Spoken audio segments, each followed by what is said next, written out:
17 juin 1972 aux États-Unis. Une petite affaire apparaît et semble anodine au départ, mais on assistait à la naissance d'un des plus gros scandales de l'histoire du pays. Un scandale qui se dévoilera grâce à l'excellent travail de deux journalistes. Pendant la nuit, 5 cambrioleurs sont arrêtés au Watergate, un complexe de bâtiments qui se trouve à Washington, D.C. Ces cambrioleurs sont Virgilio González, Eugenio Martinez, Bernard Baker, Frank Sturgis et James McCord.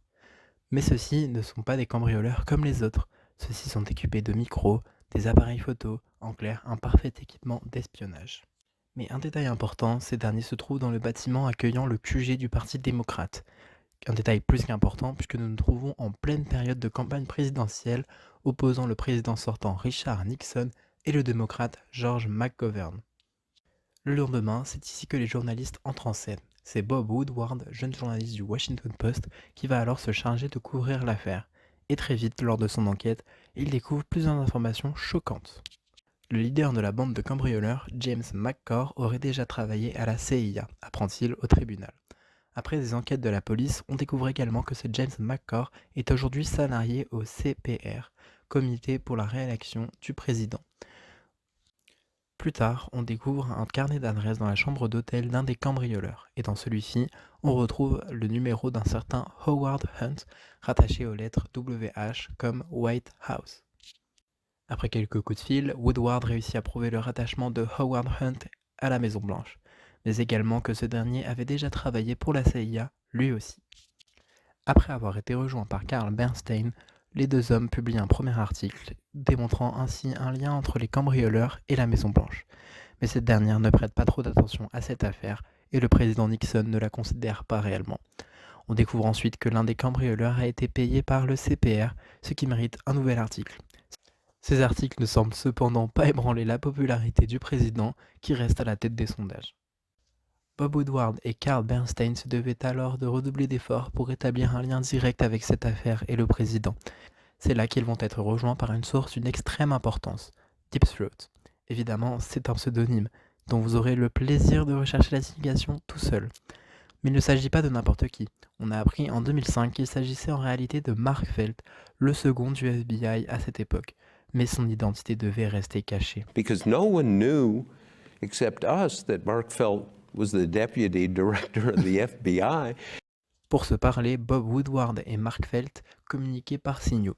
Pour se donner rendez-vous, ils déplaçaient un pot de fleurs sur leur balcon.